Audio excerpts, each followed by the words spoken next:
Hi there guys, hope you're all having a good week. My name's Jordan and welcome back to Uninformed RPG. So today we're continuing our little mini-series of Blades in the Dark, our little 3-part series, and today is going to be my review of the system itself. So without further ado, let's get into it.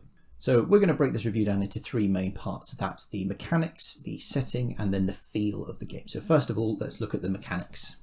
Blades in the Dark mechanically is a very rules-light system. It was a system that was designed by John Harper, who also wrote Blades in the Dark. And it's a system that focuses on 3 main attributes and 12 main skills. You can see those on screen now.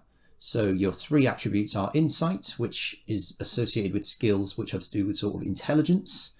And then you've got Prowess, which is your physical skills for fighting, pickpocketing, etc.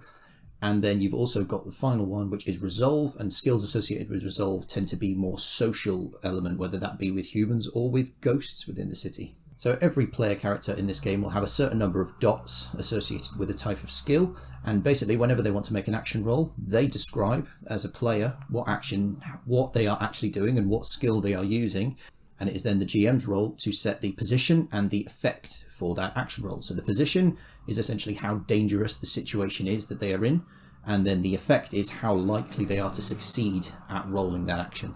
So there are 3 positions and 3 effects. The 3 positions are controlled, risky and dangerous. So for example, a controlled position is you're trying to snipe somebody from very far away and they don't know you're there, and a dangerous position is you're trying to fight a gang 1v6 hand-to-hand close combat. Effect, obviously how likely it is to succeed. You've got great effect, which might be if you're shooting somebody from far away, even if you miss, they're not likely to know where you are, so that's going to be a great effect. And then limited effect is, again, you're not very likely to beat 6 people in a combat, so the chances are if you're rolling in that skill you're not going to get very much out of it and you might have to adapt your situation. What this means for the system, with there being much fewer skills and the sort of fluid nature of adding position and effect to rolls, essentially means that the players can use the skills that they are good at in the game. They can just say, I am using this skill and I am doing this thing, and then the GM is describing the position and effect. So it might be that they want to use a certain skill because they've got attributes in it, but actually they might not be that successful at it, or they would have limited success, but they would still be more successful than if they were rolling in a skill that they didn't have. This obviously puts a lot more of the control of the story in the hands of the players, because they get to describe what actions they are doing and how they are adapting to the situation, and all the GM is doing is essentially telling them how likely they are to succeed. Personally, I think that's a really, really good way of collaborating with everybody around the table and getting them to all contribute to the story. One thing I would say about this system though is it can be quite hard as a GM to not ask players for certain skill rolls, which is something that you are discouraged from doing in this game as a GM. And you're basically supposed to tell the players what are you doing in character, and they're supposed to describe what they're doing and tell you what action they're using. But it's a very unique system, and there is definitely a bit of a learning curve associated with just describing your action, telling the GM what action you're doing. So not so much a negative point, but definitely something to look out for if you are planning on using this system. It is a little bit of a learning curve to get used to, especially early on. But once you are used to it, obviously it's very fun and very collaborative. Second thing we're going to be talking about is the setting. So the setting for this game is Duskfall. Duskfall is a city which is very riddled with crime and also arcane mystery. One sentence which I think describes it quite well is it's Victorian London, full of ghosts and powered by demon blood. If that doesn't sell you on it, I don't know what will. Factions are a big part of this game, so they're everywhere in the city, and factions can be large government organisations or even military. They could be factions of traders like sailors or general labourers, and they could even be low-level criminal gangs, obviously out committing crimes, as you will. So they're all your factions that are in the game. The party is playing the newest street gang, essentially. That's the beginning of the campaign of Blades in the Dark, is you are the lowest level street gang that is trying to make a name for yourself by earning reputation and coin. So this setting is certainly very unique, and it's detailed enough whereby the players of all different types and parties of different types can go out and they can find opportunities to make money and to have fun with the game. The factions are also very well thought out, and they are very detailed, and each faction will have their own agenda and their own objective going forward. They'll also have important named PCs in the book that parties can interact with. And like I said, as you move through as your new street gang earning your reputation, you can interact with factions, as many as you want or as few as you want, and then you can make allies and even enemies through that system.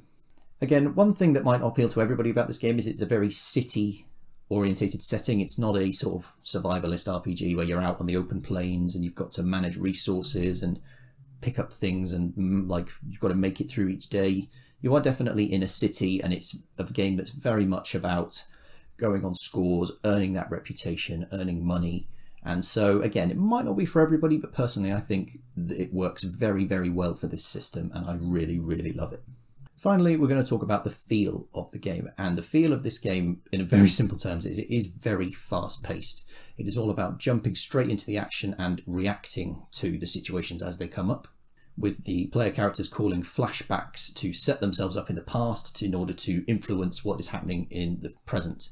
Flashbacks are a mechanic that I will cover in a later video, but yeah, it's a very fast paced game for sure, and it is a lot of emphasis on quickly moving through the story and jumping straight into the action.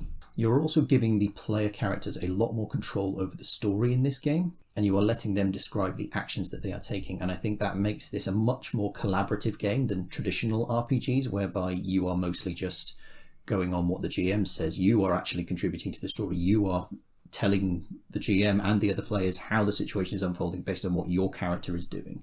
And again, that makes the game a hell of a lot more collaborative, and personally I think it makes it a lot more fun for everyone involved in the game. And now we're going to jump into my overall opinion, because I actually don't have any negatives about the feel of this game. Overall, I think this is an absolutely fantastic game. Duskwall is a fantastically detailed setting, and everyone is collaborating with each other and contributing to the story overall.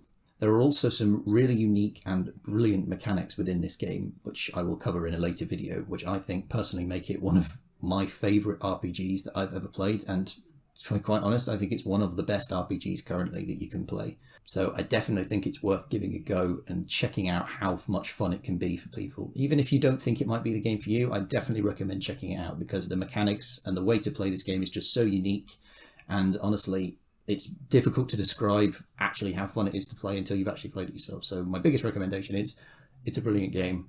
You should definitely go out and try it for yourselves. With that being said, thank you very much for watching my review on Blades in the Dark. We are going to be back next time to look at some of my favourite mechanics from within the system, some of the more unique mechanics. But as I said, that's a story for another day. So thank you very much for watching, guys, and I'll see you next time. Laters.